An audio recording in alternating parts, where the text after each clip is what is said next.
Fancy place! Where there's light, there's shadow. Careful.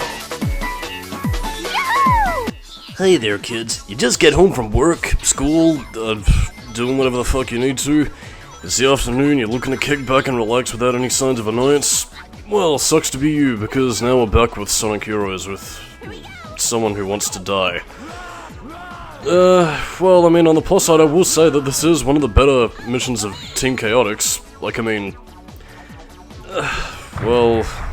Okay, let's get the negative out of the way first so I can talk about at least something positive to lighten us up compared to what happened last time.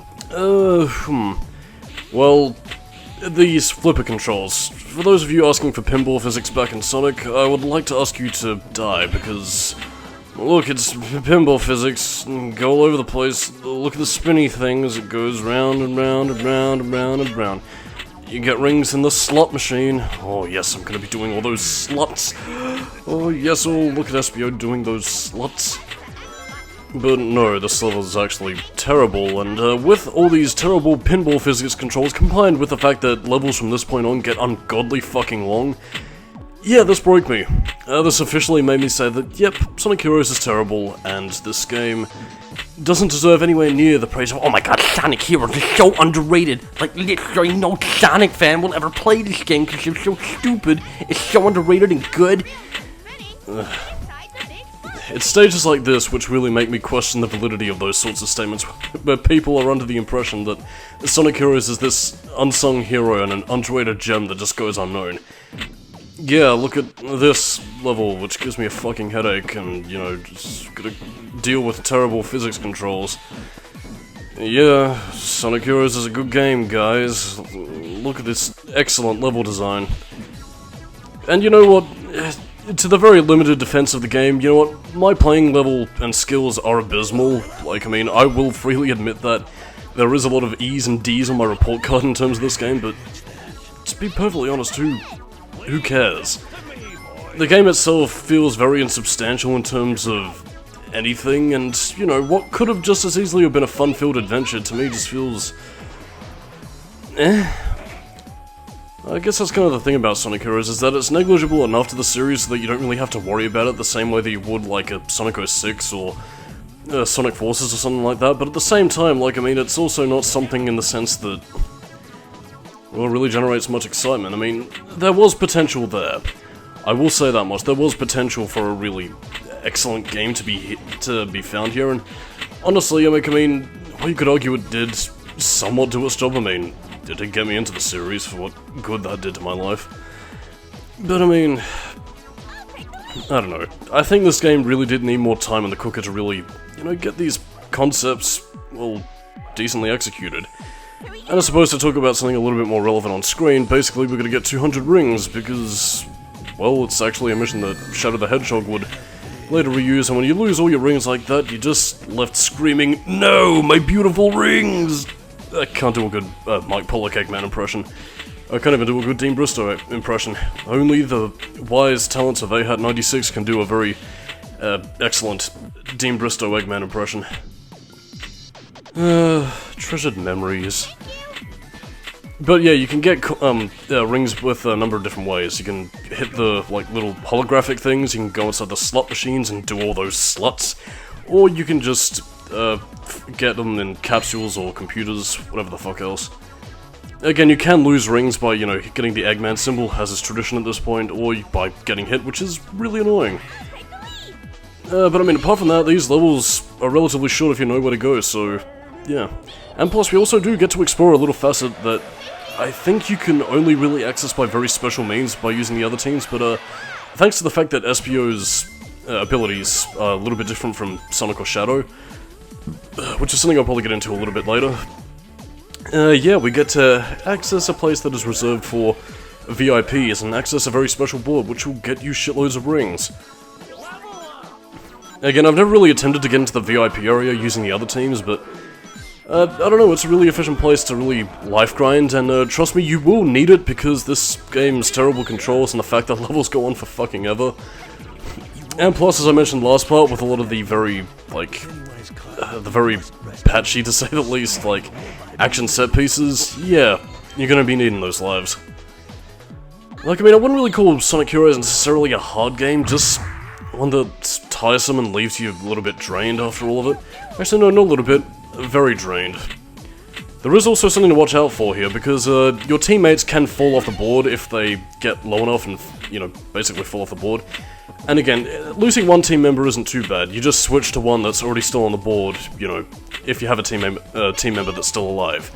But I mean, if all 3 team members fall to the ground, and they will, well, basically, you're screwed, gotta start it all over again. And that's part of the reason why this level isn't fun. And you might be thinking, well then, Mr. Solidus-Skully, you smelly, drunken mess of a man, surely you could just use the flying character and fly away. You can't, because not only is the flight meter very limited in terms of where you can go, because you can only fly for a certain amount of times, and then all of a sudden they decide, well, you know what, it's time to sink. And no, this isn't like previous Sonic games where you just sort of gradually descend right down to the ground. No, it's a straight up, well, I guess, I've had a good life, time to drop to the floor. And, well, that's how you die. So, yeah, no way through. I don't know, it's something about the flying character that's annoying, but I'll touch upon it a little bit later. And that's also Team Chaotix's special move, where they play a terrible band music. Anyway, to talk about the speed characters, more specifically Espio and Amy, is that they have special abilities that set them apart from Sonic and Shadow, but not to the degree where they are completely different gameplay styles like you would have found in like Sonic Adventure or whatever. But instead, Espio can turn invisible, which means, you know, he can travel around alone. And in lieu of his rocket excel ability, he uses his ninja stars to attack enemies who can't see him. For some reason, this also means he can go through lasers, so I guess perhaps they're like, are they meant to be sensors, or are they meant to be beams that can't find Espio, or whatever? When he's invisible, he can just ignore the pain of lasers, because I guess if he closes his eyes, it won't seem so dark. Either that or ninja discipline, kind of thing. Like, you know, mind over matter, just pretend the pain isn't there and it'll go away to a certain extent. Who cares? Anyway, this is the VIP board. Get money and bitches and riches galore, dudes. Oh god, even the music here makes me feel drunk, man. Like, I mean, I wouldn't recommend playing this level in a dark room, because it's kind of like sensory overload right here, man.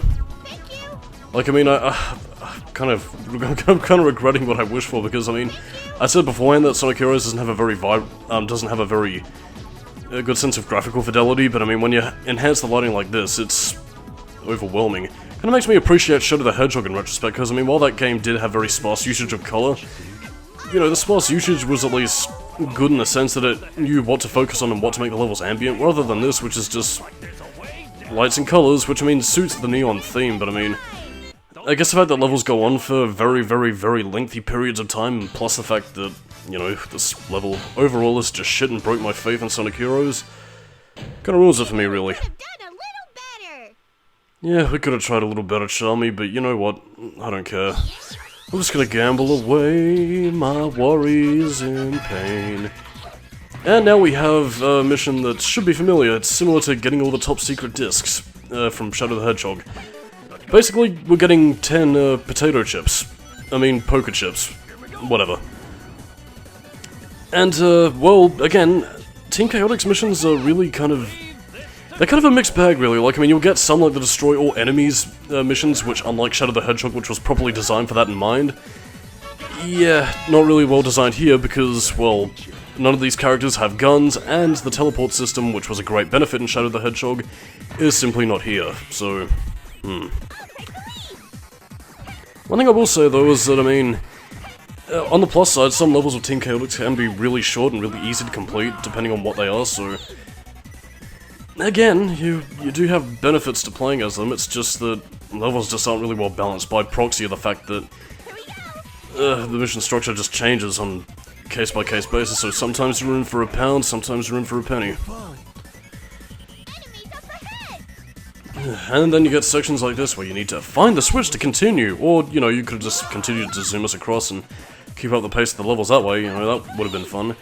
I don't know, we gotta design something for the flying character, because, I mean, we gotta make them feel special. I like it when characters feel special. Like, I mean, it's really when they try and emphasize these gimmicks rather than working them in naturally to the gameplay that I think really kneecap the flight characters in the arse. And, like, I mean, let alone the fact that a lot of my problems with Sonic Heroes, particularly with the game's overusage of bottomless pits, it could have been mitigated if perhaps, you know, you at least gave the flight characters a little bit more range than what the little flight meter gives them. And, you know, the game does try and slightly mitigate that when you have a direct flying section, which is like, okay, fly over here, dumbass, where they'll give you lots of balloons with extra flight powers. But, I mean, you might as well have cut out the middleman and given us, you know, either a similar flight control setup to what we had in Adventure 2 and the Mega Drive games, or, you know, just... Actually, no, just the former suggestion that I just made. And this is also another case of my hell, because no, this won't let you leave until you get to the top and both characters are dead, so now we have to rely on Chalmers B to save the day and prove his worth to the Chaotix. That is something that I would actually like to bring up, actually, and part of the reason why I did allude to earlier that I do like Team Chaotix, and especially with Shiro Maikawa on writing duties. Like, I mean, while the overall plot might be very terrible by proxy of Sonic Team's very bullshit design, one thing I will say is that he does get the characters. Like, he knows how to write these character interactions, and quite frankly, they're some of the best that the series has ever had, in my opinion. Because, like, I mean, again, connecting the levels to, you know, the story itself is not very good.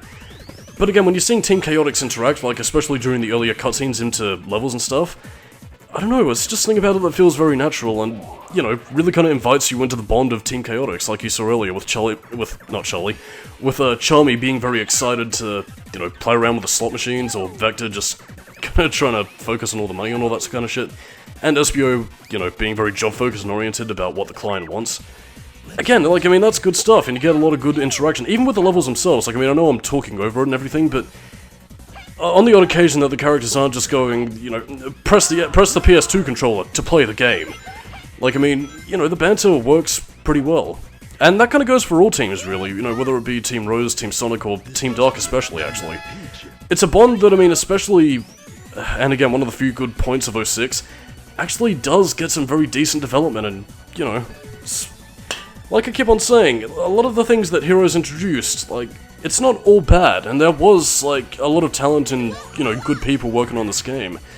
It's just that I think this concept, as I mentioned so many times in the past, needed a little bit more time and development to really wring out the full potential of the concept. And, like, I mean, Sonic Heroes, to me, it feels more like a proof of... it feels more like a proof of concept rather than something that should have been a full-fledged retail game. Like, I mean, maybe if you push the release date back to, say, like, maybe 2005, perhaps? Or, if not 2005, then at least, I don't know, 2004, kind of like what was the PAL release of the game? I don't know, that maybe you could have refined a few of these, you know, rough gameplay segments, you know, to their fullest potential. Like, I mean, you know, cut out the level up system, or at least give us access to level 3 abilities from the get-go. Just kind of... I don't know. I'm just kind of rambling at this point. The point is, like, I mean, and again, in the interest of fairness, when I hear people say that they do like Sonic Heroes and, you know, they love the and they do want to see a return to the gameplay style, I am relatively with you guys when you say that, because there is a lot of potential here, and I can see, you know, the benefit to playing as all three teams and, you know, interacting with these characters in a way in which they all play relatively similarly to one another, and you don't have to worry about radically different gameplay styles, as was some people's fears with Sonic Adventure. But I mean, unlike Sonic Adventure 2, which really did refine the core gameplay styles that, you know, were the most action-packed and oriented, like, you know, the treasure hunting and next stages, here they feel really just rough and, again, I think that's really just the best way to describe it, really. Like, the control scheme kills the game, but I mean, it's a rough control scheme that with a bit of added refinements and fine-tuning, you know, it could end up being pretty decent. I will say, though, that I mean, it's usually better to play the Bingo Highway sorts of levels as Team Chaotix rather than any other character, because you have moments like that where characters start to die, and again, if you veer off with this game's very lovely control scheme, yeah, you gotta start that all over again, so good luck, pal. You're gonna need it. I don't think I've ever actually gotten all bingos, if I try and cast my memory back, but then again, I don't play this game very often, so fuck it.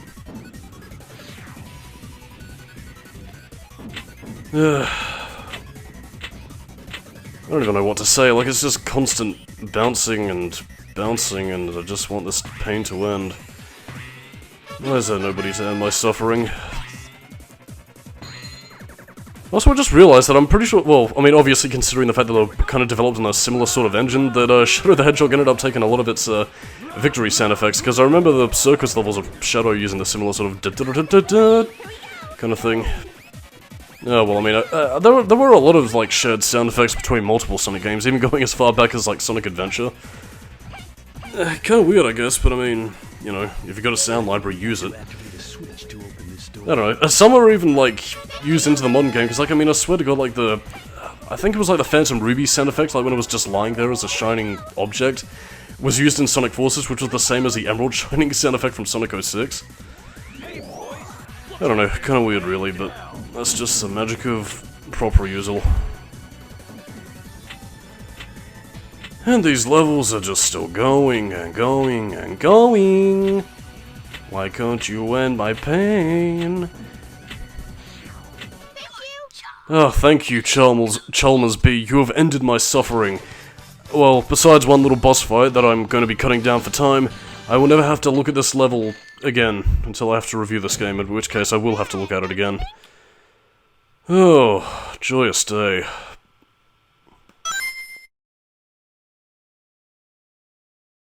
Dr. Eggman, you've made quite a mess here. I'll accept your apologies and payment with your lives. Want some? Come and get it. On guard. Guard on! Get them. Oh dear, it's one of these levels. Yeah, this is a quote-unquote boss fight, which is basically beat the shit out of a bunch of enemies and move on. I'm heavily cutting this down for time because this takes fucking forever, and it's incredibly lazy because you hear Eggman recycling the same sort of taunts day in, day out, and quite frankly, this is just cheap and lazy. I'm guessing this might have been a prospect of Sonic Team not really knowing how to design very specific fights for the 3 different characters, so they just sort of went for boss rushes where you kind of use specific characters to take down specific enemies that were that were just sort of put in throughout the stages. But I mean, it just feels kind of lazy because it doesn't make a lot of the fights very memorable. Because, I mean, you're just in one square arena doing the same sort of shit, and by the time you level up one character, like if you get Show Me to level 3 or Vector, it's basically just fire at everything and not really getting much out of the player. I mean, it's literally press the square button to win. Or, I guess, Devil May Cry 2 boss philosophy where you use the handguns and Ebony and Ivory will solve all your problems, except for Trismagia and Argosax the Chaos. You're kind of on your own with that one. I mean, I will say though, like, I mean, this does allow you to get the best usage out of the Team Blast ability, where the special perk for the Team Chaotix is actually, you know, they play terrible music and they get a shitload of rings depending on how many enemies they destroy. Of great benefit to them because, I mean, those rings contribute to your Team Blast meter filling up, so you can effectively get another Team Blast free.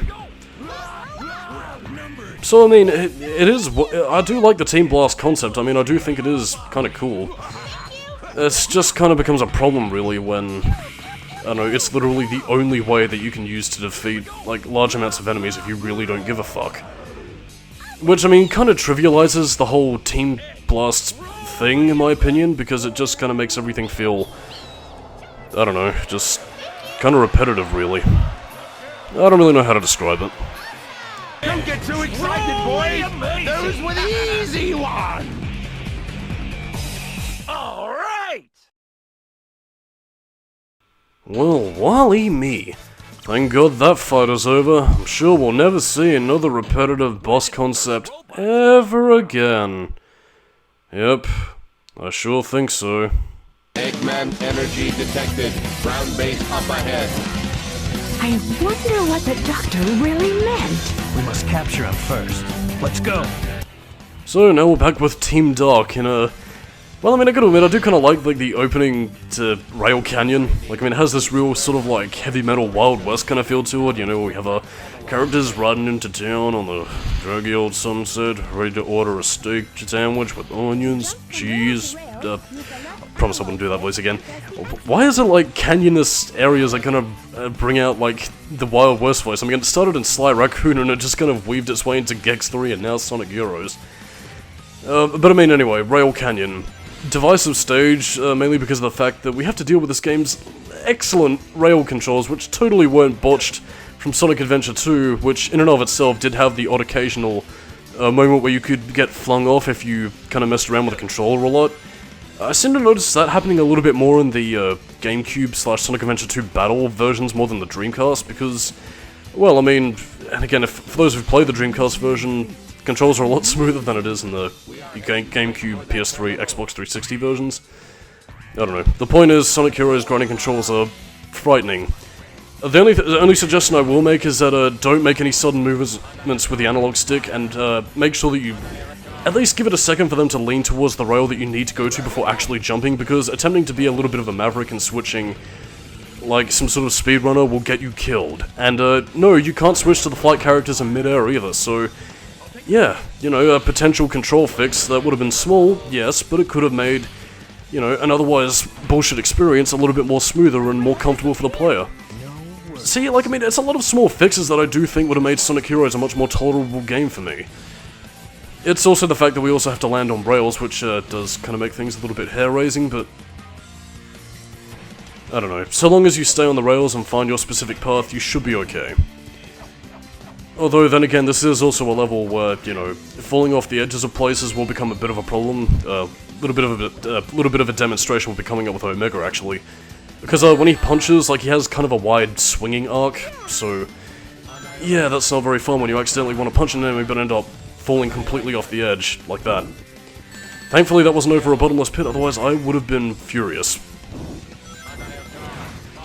But I mean, as a level itself, I enjoy Rail Canyon and the upcoming Bullet Station for what it is. I really like the vibe of the levels. Nice and gritty despite the very rocky canyon theme, and, well, the sunset gives it a nice bit of visual flair, and the music itself is pretty nice. I believe this was actually one of the levels they showed off at the 2002 E3, I believe. If not 2002, then very early 2003. And there was actually a beta version of the track, which sounds pretty nice. I think it was using a lot of Sonic Adventure 2 sort of, like, instrumentation, because Sonic Heroes was initially planned for the Dreamcast before, well, you know, the console was discontinued. So, yeah, again, who knows, really. Would have been interesting to have seen Sonic Heroes as a Dreamcast exclusive, though, because, I mean, to go into a bit of the game's development history, I think it was initially just going to be GameCube and Xbox, but Sony sort of twisted Sega's arm to have it released on the PlayStation 2, I believe, because they also had a couple of other games, like Shinobi on the console as well. And basically, because Sonic Team weren't really familiar with developing for those sorts of consoles before, they kind of had to stick to something which was very third party and easy to use, which is why the Renderware engine was used in place of the, you know, Sonic Adventure engine that they used for the Dreamcast games. Not really sure why this was the case, since Sonic Adventure 1 and 2 were kind of ported to those systems eventually anyway, so I don't know, I mean, they could have, I guess, reverse engineered it, or at least taken a bit of time to kind of refine the engine to reasonable standards. Kind of like what they did with the Hedgehog Engine 2, really, for what they did with Forces and, you know, Project Sakura Wars, or I think it's just Sakura Wars 2019, which I'm really looking forward to, actually, can't wait to pick that up. I don't know, I mean, quality of Forces aside, like, I mean, unlike Sonic Heroes, Sonic Forces is a reasonably well-programmed game. It's just got a lot of other issues beneath the surface. Also, weirdly enough, similar to Sonic Forces, Sonic Heroes is a game that evokes, like, a lot of, like, afternoon kind of vibes. I guess maybe because I'm kind of relaying back to my childhood when I used to play this after school, and, well, basically when the afternoon hue was starting to settle in, and, well, basically I couldn't go skateboarding anymore. I could just settle in, play a bit of Sonic Heroes, and, well, just remember a time long since past. And I made myself depressed again, so, This is a bit too much. yeah, it is a little bit much. A rouge. I don't know, like, I mean, level's okay, but I think that's sort of what the pattern you're starting to see here is that there's no real zest or, like, memorable sort of level to Sonic Heroes. It's all kind of one continuous mush of level structures, which I guess is kind of a problem that I think would plague a lot of modern Sonic games that feel adequate. Like, I mean, I guess to use an example here is, like, Forces and Lost World, because, like, I mean, in Sonic Lost World, the gameplay, regardless of people's thoughts on the parkour or, you know, everything else, is that it's a game that is relatively consistent.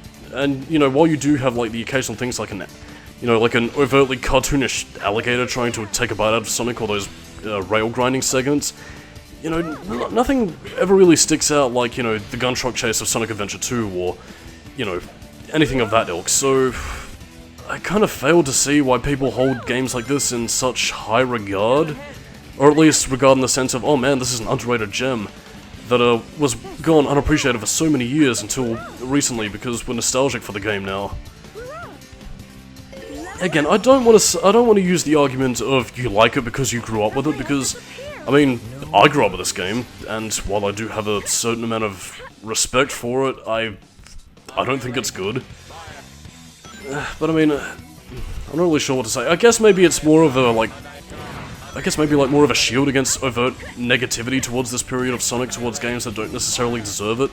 Because I mean, Sonic Heroes, I think, is an earnest attempt at, you know, trying to reshape the series to people who might not have played it before.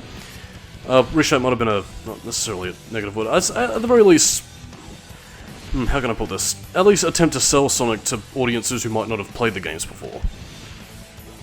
And I guess, I don't really know what to say, I kind of forgot where I was going with that. I guess the point is, it's okay to like what you like regardless of flaws. I don't know, I kind of lost the plot of where I was going off with that. Anyway, Bullet Station, nice, lovely stage with some pretty good music. I couldn't even beat Beta or Gamma. And now we have Bullet Station, another pretty cozy level, you can just kind of breeze through. Well, I mean, it's a lot more slower paced, and, you know, it does require a lot more destroying of trains, and I don't know. I think the vibe of this level is just nice though, as you get shit out of... And honestly, in terms of being memorable, this is one of the levels that I do remember about it, because like, I mean, when I think about Sonic Heroes, besides my negative feelings towards the game, if I was to speak positively about it, one thing I do immediately think of is, you know, the cannons, which you can see in the background right there. Yeah, we get to ride those, we get to shoot out of them, and we'll have a pretty good time as we collect items and blast through the stage. Really feel like Sonic Heroes should have had a few more moments like that, not necessarily like the little go-kart kind of thing, but, you know, something a little bit more like that keeps the adrenaline going and, I don't know, just gives you the thrill of shooting past canyons, you know, that's the sort of Sonic excitement I'm looking for. And I mean, besides trying to stick the landing, I guess, you know, unlike any other, like, automatic have-fun segment that's kind of glitchy and broken, it's actually one of the few times where it actually feels kind of natural. Like, I mean, you don't necessarily have to worry too much except for sticking the landing, so otherwise it's a pretty fun segment. Activation initiated. Which way is the cannon facing?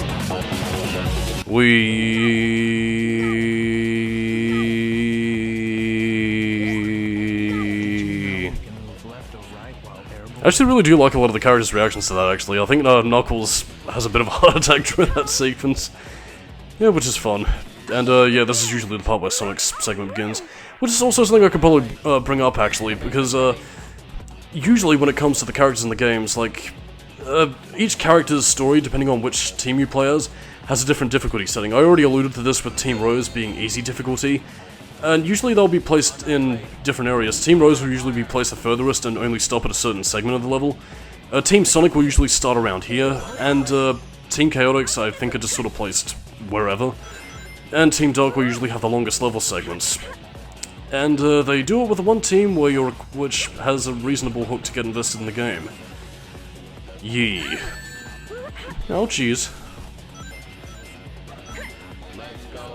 Don't really know what else to say about that, but I mean, I just wish that, you know, they would have, if they weren't going to invent new levels for the characters to go through, at the very least they would have at least switched up the level order, like maybe have characters play through these different stages at different points, or like, just sort of shuffle the order of the stages depending on what makes sense contextually. Like, have Team Dark start out here or something? I don't know, it's frustrating. And also, if you might recognize the capsules that are in this level, well, yeah, Shadow was seen in something similar, and I'm certain we'll be getting some tasty treats in regards to the end of this storyline. Well, I mean, again, since we've kind of already covered Shadow the Hedgehog, you probably currently already know where this is going, and kind of renders this a bit pointless, really, but for the sake of maintaining the very poorly developed mystery, I guess I'll talk about it. Either that or just kind of go over the same points I had with the Shadow commentary, and where I talked about the possibility of Shadow not quite being who he claims to be. But then again, I suppose that's probably just sort of rehashing what I already did with Shadow, but hey, Sonic Heroes is a rehash of everything that it rehashed in its own gameplay. I don't know. Well, that was fun. I don't really know, like, I mean, this... Again, I'm already running out of things to say, but I mean, that's kind of the reason why I'm combining Chaotix and, you know, the Team Dark, because I mean, you're already getting the general gameplay that you'll be getting with Sonic and Amy's portions anyway, so what's really the point of me doing this like 4 fucking times? Like, I mean, maybe it would have helped if I had a co-commentator or something, but I don't really know anybody. Ah yes, because I lacked friends, and because I lacked friends I'll turn to the darkness, because Kingdom Hearts is the essence of true darkness. Well, speaking of which, Kingdom Hearts Remind was released rather recently, and should probably pick that up at some point. Or at least if not that, then I'm probably gonna pick up like a HD remix collection sort of thing. Which, I mean, I know they said that they wouldn't do a final mix version, since, you know, DLC is a thing. But I mean, that kind of does bug me because I kind of don't really enjoy picking up paid DLC, and quite frankly, a lot of the shit that Remind already has besides its original plot should have been in the game to begin with in my eyes. I don't know. Either way, I'll probably pick it up at some stage because, I mean, it'll give me a reason to go back through Kingdom Hearts 3, which I really did enjoy. Like, I mean, it had its faults, but I mean, on the whole, as an experience, I really did like the game, and I don't know, I'm looking forward to going back to it. Oh damn, I ran out of tangents already. I suppose, I guess I could probably criticize the level design a little bit more. Again, it's not necessarily just the fact that you have to stop and fight enemies with lengthy health bars and added defense as the levels goes on. It's just the fact that in order to pad out game time, what they're ostensibly doing is just making you occasionally switch to these characters, pull a switch, switch back, go on with the level, and...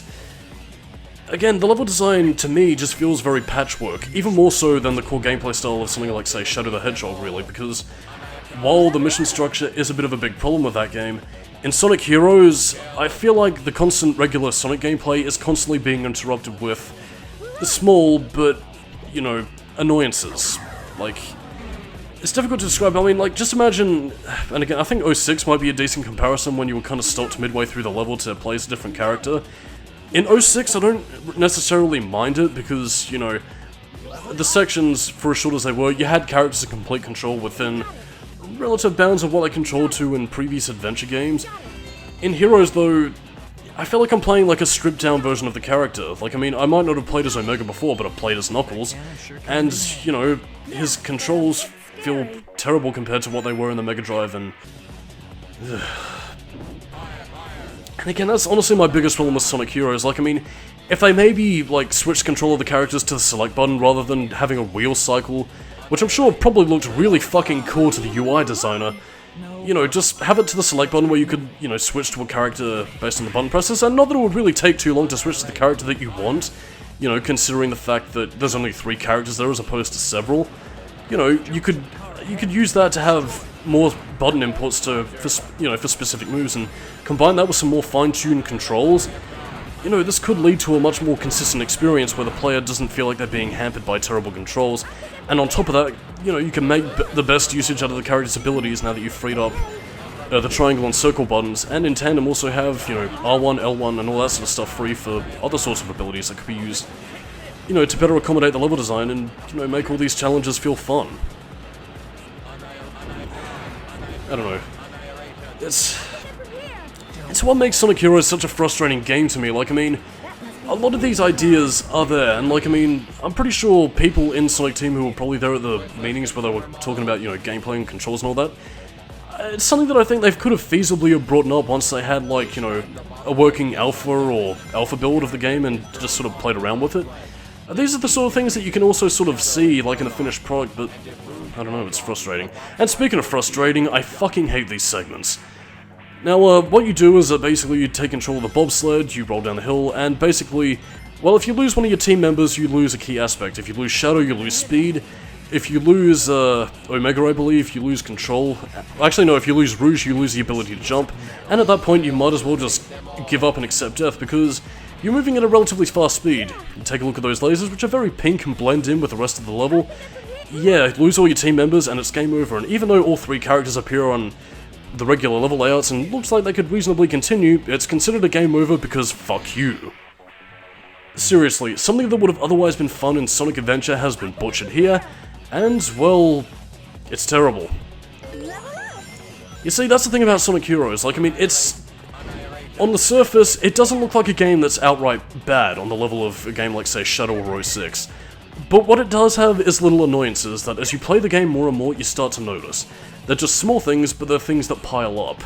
And it's a lot of things that I don't really hear a lot of people mention about Sonic Heroes, or at least to the degree which people will consider them, you know, what's meant to be one of the quote-unquote Dark Age games, because, oh look, Sonic Heroes is colourful and happy, so I couldn't possibly be related to the evil Shadow or Sonic 06.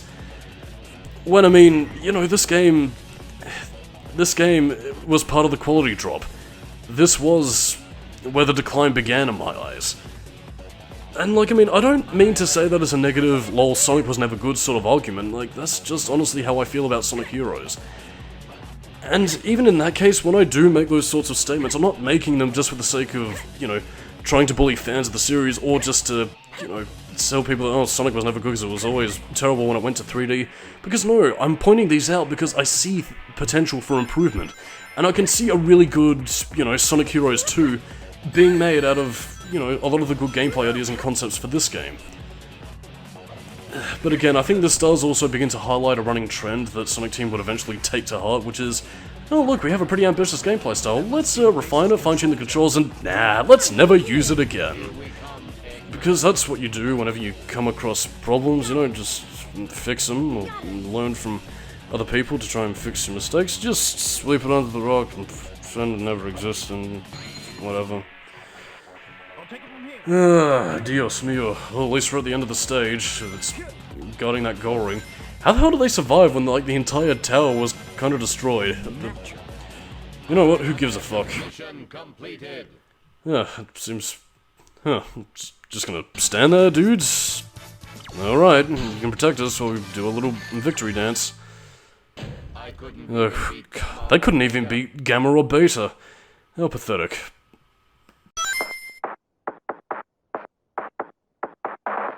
We got him! Capture him first. Then you can have your revenge, Omega. Affirmative. Ready all cannons! Open fire! Now we actually get to take on a reasonably fun boss fight, but just take a look at the pattern here. Chasing after a blimp type of flying mobile that's going further back, shooting machine guns and other assorted weapons, and you know, basically requiring us to chase it. Sounds awfully familiar, and look at that up the top there, it looks kind of like a hawk. Say, they couldn't be reusing a boss concept, could they? Oh, I think they are, Sonic Team, you cheeky devils.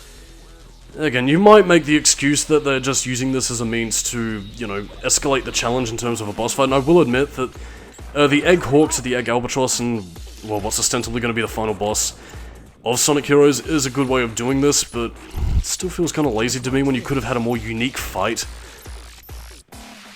Because, I mean, this is ostensibly the Egg Hawk boss fight again, but in 3 different phases. First we take down the landing stanchion, then we take down the blimp, and then we take down the Egg Hawk again. Like, I mean, it's okay for what it is, it's just not entirely original, and that just bothers me a little bit.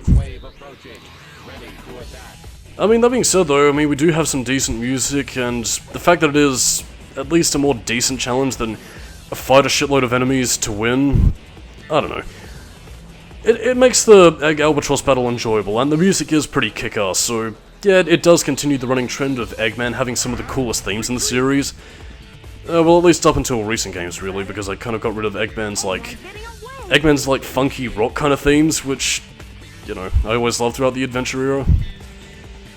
I don't know, it really fucking cheesed my onions whenever they, like, switched Eggman's theme from, you know, Paul Sortino's Eggman to the very generic dun dun dun dun, which is really kind of bizarre because I keep on using that, like, dark and serious Eggman theme from Sonic 06 in games where it kind of doesn't really belong, like in Colors and Generations, I believe.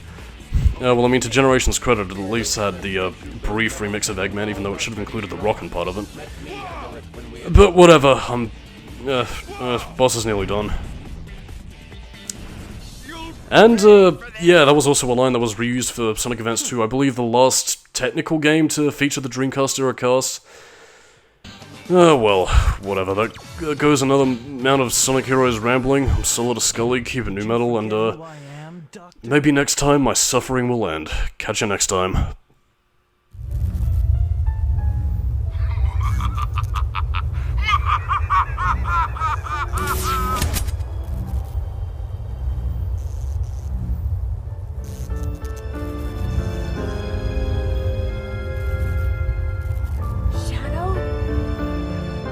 Let's go.